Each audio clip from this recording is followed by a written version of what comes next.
Hello दोस्त, आप देख रहे हैं क्लियर बीपीएससी चैनल और हम आपके साथ आज बात करेंगे नवंबर 2022 के part 2 Bihar special current affair पे। अगर आप नए आए हैं तो इस वीडियो को शेयर करते हुए चैनल को सब्सक्राइब कर लीजिए ताकि आपको बीपीएससी की तैयारी से जो भी कंटेंट है आपको मिलता रहे।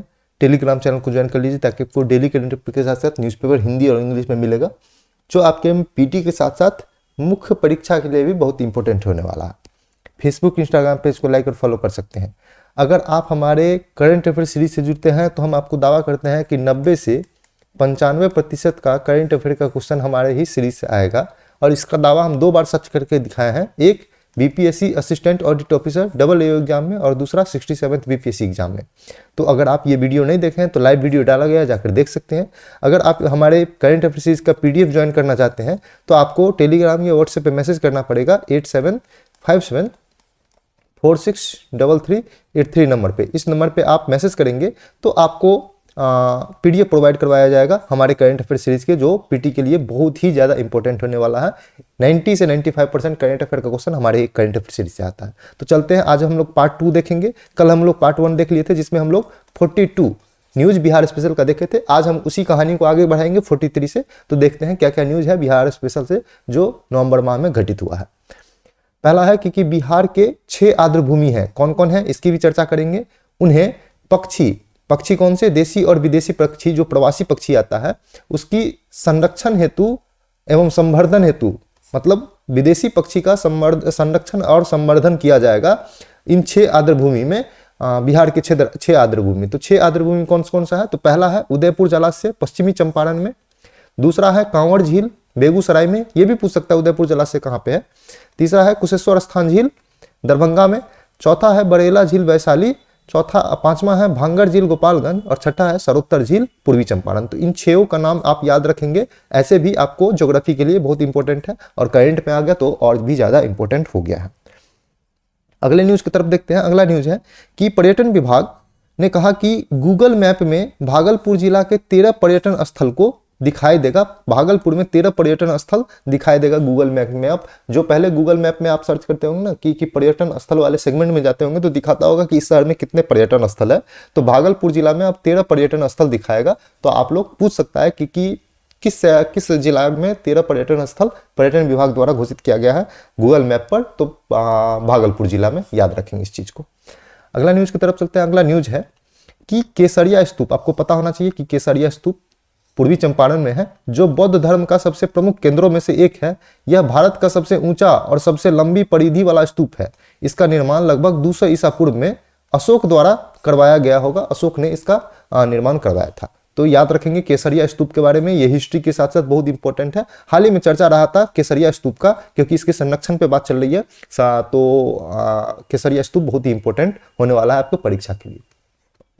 अगला न्यूज है कि मुख्यमंत्री नीतीश कुमार ने गंगा जल आपूर्ति योजना का उद्घाटन 27 नवंबर को राजगीर तथा 28 नवंबर को बोधगया में करेंगे, मतलब कर दिए हैं उन्होंने। दक्षिणी बिहार, अगर इस गंगा जल आपूर्ति योजना से दक्षिणी बिहार में जल संकट को दूर किया जा सकेगा। किस चीज को? जल संकट को। तो गंगा जल आपूर्ति योजना का उद्घाटन हो चुका है 27 नवंबर को राजगीर में, 28 नवंबर को बोधगया में। आप लोग इसको याद रखेंगे। अगला न्यूज देखते हैं कि बिहार के शिक्षा विभाग द्वारा 28 नवंबर को बिहार के सभी सरकारी विद्यालयों में तरंग मेधा स्पोर्ट्स उत्सव 2022 का आयोजन किया गया। इस मेधा स्पोर्ट्स उत्सव, तरंग मेधा स्पोर्ट्स उत्सव में हुआ क्या कि प्रत्येक खेल का आयोजन किया जाता है और उस खेल में बच्चों को भाग दिया जाता है और भाग के तहत चयनित प्रथम, दूसरी और तृतीय स्थान के बच्चों को जिला स्तर पर, राज्य स्तर पर खेलने का मौका दिया जाता है। यही है तरंग मेधा स्पोर्ट्स उत्सव। अगला न्यूज है कि बिहार के गोपालगंज जिले में बिहार का प्रथम ऑक्सीजन पार्क का निर्माण किया जाएगा। इसे गोपालगंज के थावे जंगल, गोपालगंज में एक थावे जंगल नामक स्थान है जहां पे पेड़ पौधे बगीचा वाला जंगल है, वहां पे इस ऑक्सीजन पार्क का निर्माण किया जाएगा। यहाँ पे ऑक्सीजन की मात्रा बहुत ज्यादा मात्रा में पाई जाएगी, ऐसा सरकार प्रयास करेगी। तो गोपालगंज में बिहार का प्रथम ऑक्सीजन पार्क बनाया जा रहा है, याद रखेंगे। अगला न्यूज देखते हैं कि आईआईटी पटना के 9 शोधार्थी को जिसमें 6 महिला और 3 पुरुष हैं, उनको प्रधानमंत्री रिसर्च फेलोशिप से सम्मानित किया गया है। तो आपको पता होना चाहिए कि जिनको प्रधानमंत्री रिसर्च फेलोशिप द्वारा सम्मानित किया जाता है उनको 5 साल तक स्टाइपेंड के रूप में लगभग 1 लाख के आसपास रुपया मिलता है प्रति माह। 1 लाख का रुपया मिलता है और लगभग 2 लाख प्रतिवर्ष वो रिसर्च के लिए लोन, रिसर्च के लिए जो है फंड भी निकाल सकते हैं अनुदान के रूप में। तो उनका भी है करीब करीब 14-15 लाख का सालाना इन लोग का पैकेज माना जाता है, जिनका जो है खर्च वो अपने रिसर्च की तैयारी के लिए, रिसर्च को बेहतर बनाने के लिए कर सकते हैं प्रधानमंत्री रिसर्च फेलोशिप के अंतर्गत। तो ये है इंपॉर्टेंट। पटना के 9 शोधार्थी हैं, 6 महिला और 3 पुरुष, इनको याद रखेंगे। अगले न्यूज की तरफ चलते हैं। अगला न्यूज है कि India international innovation and invention expo 2022 का आयोजन कहां पे किया गया है? गोवा में, जहां बिहार के 2 बाल शोधार्थी को अवार्ड मिला है। पहला कौन है? अर्पित कुमार को, उनको चुंबकीय आर्सेनिक निष्कासन इकाई के लिए सिल्वर अवार्ड मिला। वहीं राजा केसरी साहब को, राजा केसरी जो बच्चे हैं उनको smart helmet with driving 3 in law inbuilt system के लिए गोल्ड अवार्ड से सम्मानित किया गया है। तो याद रखेंगे India international innovation and invention expo 2022 के बारे में, जो गोवा में आयोजित हुआ था, जिसमें बिहार के 2 शोधार्थी को अवार्ड मिला है, silver medal, gold medal. Silver medal Arpit Kumar को, गोल्ड मेडल राजा केसरी को। किस चीज के लिए मिला है आप लोग यहाँ पे देख लेंगे, स्क्रीनशॉट ले लेंगे, या हमारे हिसाब से करंट अफेयर को आप लोग नोट कीजिए, नहीं तो हमारा पीडीएफ ज्वाइन कीजिए। अगला न्यूज है कि बिहार उद्योग विभाग ने पटना में स्थित खादी मॉल के तर्ज पर पूर्णिया एवं मुजफ्फरपुर में भी खादी मॉल बनाने की मंजूरी दे दिया है। तो पटना में अभी वर्तमान में खादी मॉल संचालित हो रहा है, लेकिन अब पूर्णिया और मुजफ्फरपुर में खादी मॉल संचालित होगा। पूर्णिया में खादी मॉल बनाने के लिए 5.65 करोड़ रुपया दिया गया है, वहीं मुजफ्फरपुर में खादी मॉल बनाने के लिए 3.85 करोड़ रुपया मॉल राशि बनाने के लिए दिया गया है। मतलब इतना राशि जो है, इतना राशि से पूर्णिया और मुजफ्फरपुर में लगभग 9 करोड़ रुपया दोनों जिले को मिला है अपने अपने जिले में खादी मॉल स्थापित करने के लिए। अगला न्यूज है कि विश्व शौचालय दिवस कब है? 19 नवंबर को लोहिया स्वच्छ बिहार अभियान के तहत विभिन्न सम्मान का वितरण किया गया। कौन कौन से सम्मान है? तो पहला सम्मान है गांव को ODF प्लस बनाने के लिए पूर्वी चंपारण, पटना और मुजफ्फरपुर को सम्मानित किया गया है। वहीं गांव को ठोस अपशिष्ट प्रबंधन हेतु बेहतर ठोस अपशिष्ट प्रबंधन के लिए सुपौल, मधेपुरा और जमुई को सम्मानित किया गया। वहीं गांव में तरल अपशिष्ट प्रबंधन की बात करें तो इसके लिए पटना, मुजफ्फरपुर, औरंगाबाद और किशनगंज जिला को सम्मानित किया गया। वहीं मधुबनी और सासाराम जिला को जन जागरूकता अभियान में बेहतर कार्य करने के लिए सम्मानित किया गया। तो इनको याद रखेंगे कि ODF प्लस में किन 3 जिले को सम्मानित किया गया है बेहतर कार्य के लिए लोहिया स्वच्छ बिहार अभियान के तहत। इस अभियान के तहत किसे किया गया है? और विश्व शौचालय दिवस कब है? 19 नवंबर को। ये भी पॉइंट इस एग्जाम में बनाया जा सकता है, इसके तहत भी क्वेश्चन। तो इससे कहीं भी क्वेश्चन बनाया जाएगा, आपको लिए सहूलियत रहेगा अगर आप रिवीजन करते हैं बार बार। तो अगला न्यूज देखते हैं कि मधुबनी जिला के मंगरौनी गांव के प्रोफेसर हैं अरुण कुमार झा, उनको विश्व साहित्य पुरस्कार 2022 से सम्मानित किया गया है। यह सम्मान अंतर्राष्ट्रीय संस्था है ब्रिटिश लिंगुआ, उनके द्वारा दिया जाता है। अरुण कुमार झा वर्तमान में दिल्ली विश्वविद्यालय के अरविंदो कॉलेज में अंग्रेजी विभाग के प्रोफेसर है और इनको विश्व काव्य पुरस्कार 2022 से भी सम्मानित किया जा चुका है। तो याद रखेंगे अरुण कुमार झा को विश्व साहित्य शिक्षक पुरस्कार 2022 के लिए, जिसका सम्मान ब्रिटिश लिंगुआ संस्थान के द्वारा किया गया है। अगले न्यूज की तरफ चलते हैं। अगला न्यूज है कि मध्य प्रदेश के ग्वालियर में आयोजित 41वीं अखिल भारतीय अश्वरोही मतलब घोड़ा प्रतियोगिता, तो घोड़ा पुलिस प्रतियोगिता में बिहार ने 2 पदक जीता है। तो सबसे पहले इंपॉर्टेंट पदक होता है स्वर्ण पदक, उसकी बात करते हैं। तो बिहार विशेष सशस्त्र पुलिस के थाना के अश्व कोमल, घोड़े का नाम था कोमल, अश्व कोमल और घुड़सवार सिपाही मनोज कुमार ने स्वर्ण पदक जीता। तो कौन सा जोड़ा है?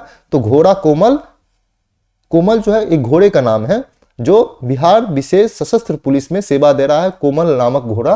तो कोमल नामक घोड़ा और सिपाही जो घुड़सवार हैं मनोज कुमार, दोनों ने मिलकर के घुड़सवारी करके स्वर्ण पदक जीते हैं। याद रखेंगे 41वीं अखिल भारतीय अश्वरोही पुलिस प्रतियोगिता के बारे में।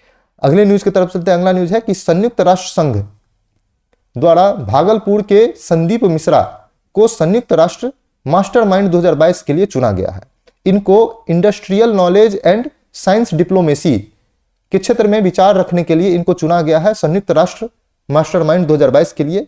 इस वर्ष 6 लोगों के साथ कुल 30 मास्टरमाइंड को चुना जा चुका है। तो इस वर्ष 6 मास्टरमाइंड को चुना गया है और अभी तक वर्तमान में 30 मास्टरमाइंड को चुना गया है। ये लोग जो है संयुक्त राष्ट्र के सस्टेनेबल डेवलपमेंट गोल, जो सतत विकास लक्ष्य है, जो 30 लक्ष्य है और 2030 तक जो 16 लक्ष्य है और 2030 तक प्राप्त करना है, उसको 2030 तक प्राप्त करना है, उसको प्राप्त करने में ये जो मास्टरमाइंड है अपना योगदान देंगे, अपनी जो विचार रखेंगे, अपने विचार बेहतर किस तरह से अपनाया जा सकता है, इसके लिए इन मास्टरमाइंड को उपयोग किया जाएगा। अगले न्यूज की तरफ चलते हैं। अगला न्यूज है कि बिहार के म्यूजियम में संग्रहित कलाकृतियां एवं पांडुलिपियों के संरक्षण के लिए पटना में हाईटेक कंजर्वेशन लैब बनाया जाएगा। तो बिहार म्यूजियम में जो कलाकृति और पांडुलिपि होता है उसकी संरक्षण के लिए पटना में हाईटेक कंजर्वेशन लैब बनाया जाएगा। पूछ सकता है कि हाईटेक कंजर्वेशन लैब कहां बनाया जाएगा या किस लिए बनाया जाएगा, तो कलाकृति पांडुलिपियों के संरक्षण हेतु। अगले न्यूज की तरफ चलते हैं। अगली न्यूज की बात करें तो अगली न्यूज है कि भागलपुर रेलवे स्टेशन को रेलवे स्टेशन पर सुविधा देने के लिए पर्यावरण, जल और ऊर्जा संरक्षण हेतु इंडियन ग्रीन बिल्डिंग काउंसिल द्वारा ग्रीन रेलवे स्टेशन परियोजना के तहत भागलपुर रेलवे स्टेशन को सिल्वर रेटिंग प्रमाण पत्र प्रदान किया है। तो याद रखेंगे सिल्वर रेटिंग प्रमाण पत्र किसको दिया गया है, भागलपुर रेलवे स्टेशन को। याद रखेंगे, बहुत ही इंपॉर्टेंट क्वेश्चन हो सकता है आपके एग्जाम के पॉइंट ऑफ व्यू से। अगला न्यूज है कि बिहार में 9 मानक के आधार पर किए गए कार्य हेतु राष्ट्रीय पंचायत पुरस्कार 2023 में बिहार के 98% पंचायत ने अपनी दावेदारी पेश कर दिया है राष्ट्रीय पंचायत पुरस्कार 2023 जीतने के लिए। तो याद पूछा जा सकता है कितने मानक के आधार पर जारी होता है, तो 9 मानक के आधार पर होता है। तो आप लोग इसके लिए तैयार रहेंगे, इसको अच्छे से देखेंगे कि 9 मानक है। हम आने वाले दिनों में ये भी बताएंगे कि 9 मानक कौन कौन से हैं, अभी बस 9 मानक की चर्चा किए हैं। अगले न्यूज की तरफ चलते हैं। अगला न्यूज है कि मधुबनी जिला की निहारिका कुमारी हैं, उनको वेट लिफ्टिंग प्रोजेक्ट हेतु राष्ट्रीय इंस्पायर अवार्ड मानक योजना के लिए चयन किया गया है। तो मधुबनी जिला की निहारिका कुमारी को याद रखेंगे, वेट लिफ्टिंग प्रोजेक्ट के लिए राष्ट्रीय इंस्पायर अवार्ड मानक योजना के लिए चयन किया गया है। अगला न्यूज है कि मधुबनी जिला के ही हैं डॉक्टर बीरबल झा, इनका नाम सुने होंगे आप लोग क्योंकि बहुत चर्चित व्यक्ति हैं। उनको केंद्रीय नागरिक उड्डयन और सड़क परिवहन राज्य मंत्री जनरल वीके सिंह के द्वारा, ये इंपॉर्टेंट नहीं है, डॉक्टर बीरबल झा को ग्लोबल स्किल ट्रेनर अवार्ड 2022 से सम्मानित किया गया है। अब ये क्या है, तो ग्लोबल स्किल, जो स्किल को विकसित करने के लिए यह अवार्ड दिया जाता है। तो स्किल विकसित करने में डॉक्टर बीरबल झा को यह ग्लोबल स्किल ट्रेनर अवार्ड 2022 से सम्मानित किया गया है। डॉक्टर बीरबल झा ने 1993 में इंग्लिश फॉर ऑल नामक नारा को बुलंद किया था और हाल ही में टॉप 20 सेल्फ हेल्प ऑथर समूह में 5वां स्थान इन बीरबल झा को मिला है। ये मधुबनी जिले के हैं। बीरबल झा मिथिला की संस्कृति जो है पाग, जो माथे पर टोपी आकार के होते हैं लाल कलर के, या मिथिला पेंटिंग के डिजाइन के होते हैं, तो मिथिला का जो संस्कृति है पाग, उसको बढ़ावा देने के लिए इनको पाग मैन ऑफ इंडिया भी कहा जाता है। तो बीरबल झा का नाम याद रखेंगे, अच्छे से पूछ सकता है, क्वेश्चन बन सकता है। अगली न्यूज की तरफ चल रहे हैं। अगला न्यूज है कि बिहार पशु विज्ञान विश्वविद्यालय के वैज्ञानिक ने IVF इन विट्रो फर्टिलाइजेशन तकनीक के द्वारा प्रथम पूर्ण पशु विकसित कर लिया है। तो याद रखेंगे IVF के द्वारा पशु को विकसित किया गया है बिहार पशु विज्ञान विश्वविद्यालय के वैज्ञानिकों द्वारा। 1 वर्ष पहले भ्रूण प्रत्यारोपित करके यही विश्वविद्यालय ने बाछी जो है, बच्चा और बाछी होती है जो गाय की होती है, तो बाछी नंदिनी का जन्म हुआ था, उस बाछी का नाम नंदिनी दिया गया था, तो नंदिनी का जन्म हुआ था। इस पहल से बिहार में गाय और भैंस की नस्ल में सुधार होगा बड़े स्तर पे। तो बहुत ही इंपॉर्टेंट है IVF तकनीक पशु के लिए। इसमें दूध उत्पादन के साथ साथ जो भी खामी रहेगी उसको सुधार करके यह बिहार में जो है दुग्ध उत्पादन में नस्ल में सुधार किया जा पाएगा। अगला न्यूज है कि साहित्य अकादमी ने 23 भाषा में 2022 का साहित्य अकादमी पुरस्कार की घोषणा कर दिया है। मधुबनी जिला के नवकृष्ण ऐहिक, या उनका पूर्व नहीं होगा उर्फ रूपेश कुमार झा को 2015 में प्रकाशित उनका काव्य संग्रह है खुरचन भाई कछमच्छी के लिए साहित्य अकादमी युवा पुरस्कार 2022 दिया गया है। किसके लिए? खुरचन भाई कछमच्छी के लिए नवकृष्ण ऐहिक उर्फ रूपेश कुमार झा को। तो याद रखेंगे नवकृष्ण ऐहिक उर्फ रूपेश कुमार झा को साहित्य अकादमी युवा पुरस्कार 2022 के लिए दिया गया है। अगला न्यूज की बात करें। अगला न्यूज है कि नई दिल्ली में आयोजित किया गया है ग्रामीण एवं शहरी विकास समिति अवार्ड 2022। इसमें भारत सरकार द्वारा वैशाली पाटलिपुत्र दुग्ध उत्पादक सहकारी संघ लिमिटेड पटना डेयरी प्रोजेक्ट को ये जो वैशाली पाटलिपुत्र दुग्ध उत्पादक सहकारी संघ लिमिटेड पटना है, उनको पटना डेयरी प्रोजेक्ट भी कहा जाता है, तो उसको मोस्ट ट्रस्टेड ब्रांड अवार्ड 2022 एवं मतलब ये पटना डेयरी प्रोजेक्ट को मोस्ट ट्रस्टेड ब्रांड अवार्ड 2022 दे दिया गया। और इसी संघ के जो मैनेजिंग डायरेक्टर है उनका नाम है श्री नारायण ठाकुर, उनको डेयरी मुख्य कार्यकारी अधिकारी अवार्ड 2022 से सम्मानित किया गया। तो याद रखेंगे वैशाली पाटलिपुत्र दुग्ध उत्पादक सहकारी संघ लिमिटेड पटना या पटना डेयरी प्रोजेक्ट को मोस्ट ट्रस्टेड ब्रांड अवार्ड 2022 दिया गया है। ग्रामीण एवं शहरी विकास समिति अवार्ड 2022 नई दिल्ली में आयोजित किया गया था उस कार्यक्रम में। अगला न्यूज है कि एसपी जे रेड्डी के नेतृत्व में सीआरपीएफ के कोबरा बटालियन ने मुंगेर जिला के खपड़ा पहाड़ी क्षेत्र में नक्सलियों के आश्रय को नष्ट करने के लिए ऑपरेशन शैडो चलाया है। तो पूछ सकता है ऑपरेशन शैडो किसके लिए चलाया, तो नक्सलियों के आश्रय को खत्म करने के लिए सीआरपीएफ के कोबरा बटालियन के द्वारा। याद रखेंगे कोबरा बटालियन का नाम बहुत ही इंपॉर्टेंट है आपके एग्जाम के पीटी के लिहाज से। अगले न्यूज की तरफ चलते हैं। अगला न्यूज है कि बिहार पुलिस ने सीडैक के साथ मिलकर, जो सुपर कंप्यूटिंग क्षेत्र में बहुत ही भारत सरकार का बहुत ही अग्रणी संस्था है सीडैक, तो बिहार पुलिस सीडैक के साथ मिलकर के साइबर अपराध को खिलाफ जन जागरूकता अभियान को चलाएगी। बिहार पुलिस सीडैक के साथ मिलकर के, याद रखेंगे। अगला न्यूज है कि मैथिली साहित्य अकादमी अनुवाद पुरस्कार 2022 दिवंगत शिखा गोयल को गोनी दांडेकर द्वारा मराठी में लिखित आत्मकथा स्मरण गाथा के लिए स्मर्थन गाथा का मैथिली अनुवाद के लिए इनको दिया गया है साहित्य अकादमी अनुवाद पुरस्कार। दिवंगत शिखा गोयल को स्मरण गाथा के मैथिली अनुवाद के लिए, याद रखेंगे दिवंगत शिखा गोयल को पूछ सकता है, इंपॉर्टेंट न्यूज है।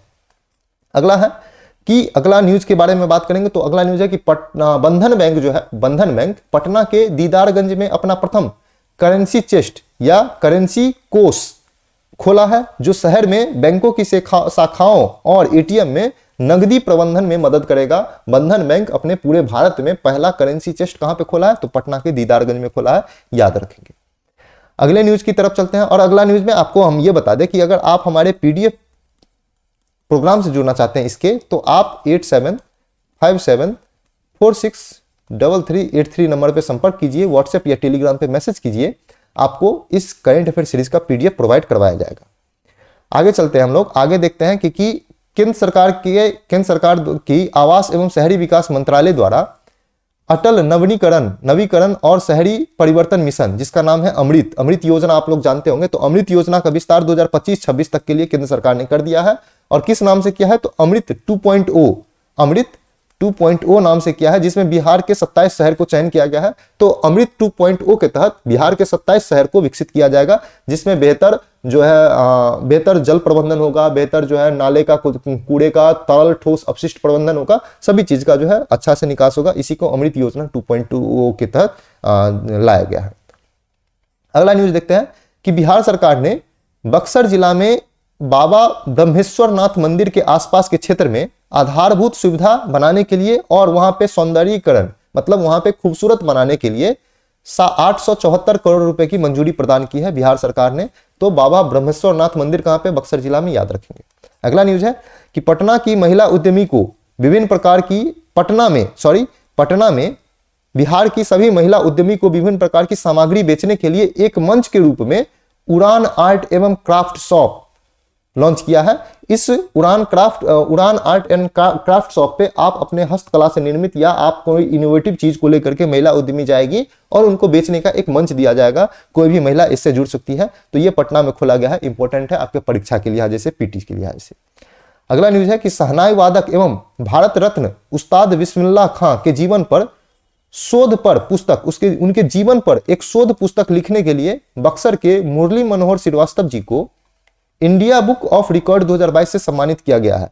यह पुस्तक 2008 में प्रभात प्रकाशन द्वारा प्रकाशित हुआ था। तो मुरली मनोहर श्रीवास्तव ने उस्ताद बिस्मिल्लाह खां के जीवन पर शोध पुस्तक लिखे हैं, उनके लिए इनको इंडिया बुक ऑफ रिकॉर्ड 2022 से सम्मानित किया गया है। याद रखेंगे मुरली मनोहर श्रीवास्तव को, और उस्ताद बिस्मिल्लाह खां पर लिखित पुस्तक के लिए इनको इंडिया बुक ऑफ रिकॉर्ड 2022 दिया गया है। अगला न्यूज है कि संगीत, नाटक और नृत्य के क्षेत्र में 3 साल के लिए घोषित संगीत नाटक अकादमी अवार्ड में बिहार के 13 कलाकारों को चयन किया गया है। तो याद रखेंगे कि संगीत नाटक अकादमी अवार्ड में बिहार के 13 कलाकार को चयन किया गया है, संगीत, नाटक और नृत्य के क्षेत्र में, याद रखेंगे 13 कलाकारों को। अगला न्यूज है कि महावीर कैंसर संस्थान पटना में है, वहां के चिकित्सक हैं डॉक्टर एलबी सिंह, उनको अंतर्राष्ट्रीय आइकन अवार्ड 2022 दिया गया है, उनको कैंसर के क्षेत्र में विभिन्न बहुत ही महत्वपूर्ण कार्य करने के लिए।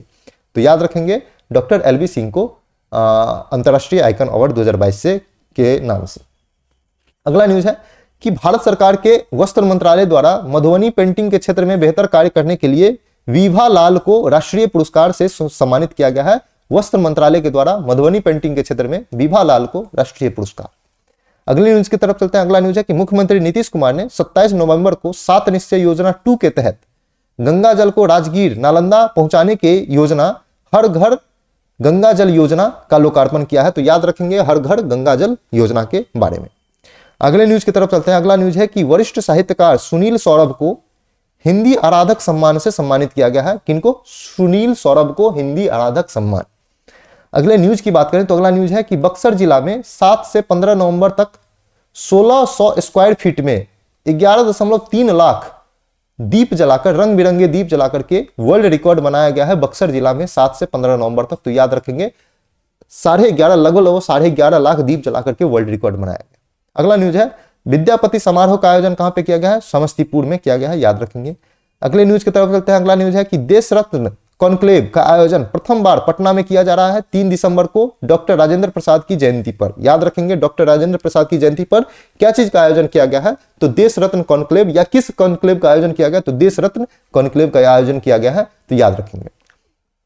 अगला न्यूज है कि अररिया के नाजिया प्रवीण है, उनको राष्ट्रपति द्वारा 2022 का फ्लोरेंस नाइटिंगेल पुरस्कार, यह पुरस्कार नर्सिंग क्षेत्र में उत्कृष्ट कार्य करने के लिए दिया जाता है। तो अररिया में कार्यरत है नाजिया प्रवीण, इनको दिया गया है राष्ट्रपति के द्वारा यह सम्मान फ्लोरेंस नाइटिंगेल पुरस्कार। तो याद रखेंगे नाजिया प्रवीण को फ्लोरेंस नाइटिंगेल पुरस्कार 2022 के लिए, जो अररिया में कार्यरत है। अगले न्यूज की बात करें तो अगला न्यूज है कि आमस दरभंगा एक्सप्रेस वे, दरभंगा का बिहार का ये जो एक्सप्रेस वे है बिहार के 7 जिला से होकर गुजरेगा और यह बिहार का प्रथम एक्सप्रेस वे होगा जो बिहार के किसी जिले से या बिहार राज्य के किसी भाग से होकर के गुजरेगा। ये बिहार के पूरे 7 जिले से होकर के गुजरेगा आमस दरभंगा एक्सप्रेस वे, जो 189 किलोमीटर लंबा होगा और इसे हाईवे डी 119 के नाम से भी जाना जाएगा। याद रखेंगे आमस दरभंगा एक्सप्रेस वे जो बिहार का प्रथम एक्सप्रेस वे है 189 किलोमीटर लंबा है, हाईवे डी 119 के नाम से। अगला न्यूज है मुख्यमंत्री नीतीश कुमार ने पटना के मुख्यमंत्री नीतीश कुमार ने पटना में पूर्व प्रधानमंत्री जवाहरलाल नेहरू के प्रतिमा का अनावरण किया है। तो पटना में किनके प्रतिमा का अनावरण किया है? पूर्व प्रधानमंत्री जवाहरलाल नेहरू का मुख्यमंत्री नीतीश कुमार ने, याद रखेंगे इनको। अगला न्यूज है कि भागलपुर स्थित कहलगांव बिजली संयंत्र, कहलगांव बिजली संयंत्र कहां पे है? तो भागलपुर में है, ये भी इंपॉर्टेंट है।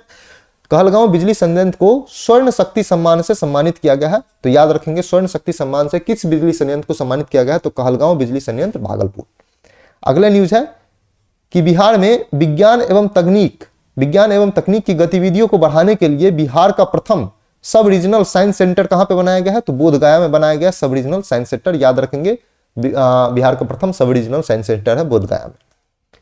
अगले न्यूज है कि बिहार सरकार अपना जो राज्य का बजट होता है उसकी 21% राशि किस पे खर्च करती है? शिक्षा पर खर्च करती है, जिसे भारत के प्रथम शिक्षा मंत्री अबुल कलाम आजाद के जन्म दिवस कब है?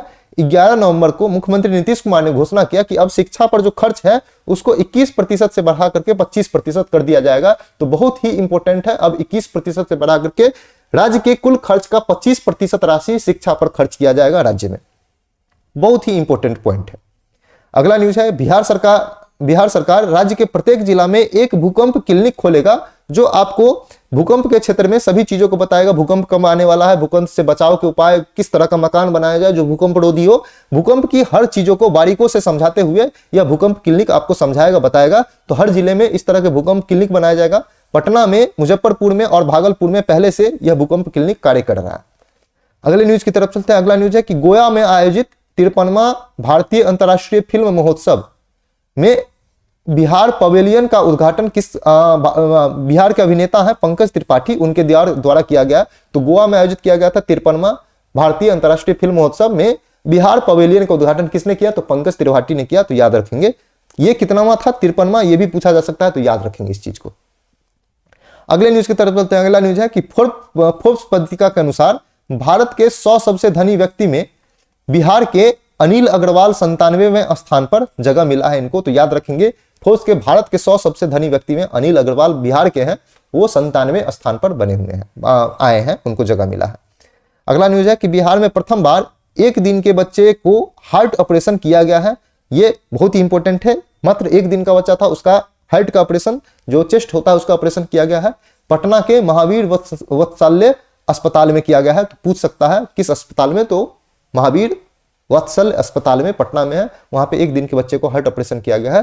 तो हम लोग देख रहे थे नवंबर 2022 के बिहार स्पेशल करंट अफेयर्स, जिसमें हम लोग पार्ट 1 देखे और पार्ट 2 देखे। अगर आप इस पार्ट 1 और पार्ट 2 के पीडीएफ प्रोग्राम से जुड़ना चाहते हैं तो आप 8757463383 नंबर पे टेलीग्राम या व्हाट्सएप पे मैसेज कीजिए, आपको इस करंट अफेयर सीरीज का पीडीएफ प्रोवाइड करवाया जाएगा।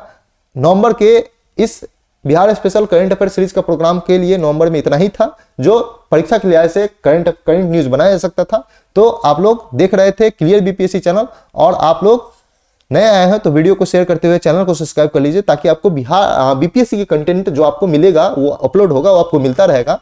टेलीग्राम चैनल को ज्वाइन करने से आपको डेली करंट अफेयर के साथ साथ न्यूज़पेपर हिंदी और इंग्लिश में मिलेगा, जो आपके पीटी के साथ साथ मुख्य परीक्षा के लिहाज से बहुत इंपॉर्टेंट है। फेसबुक इंस्टाग्राम पेज को लाइक और फॉलो आप लोग कर सकते हैं। तो आज की इतना ही था, आप लोग पढ़ते रहिए, रिविजन करते रहिए। Thank you so much.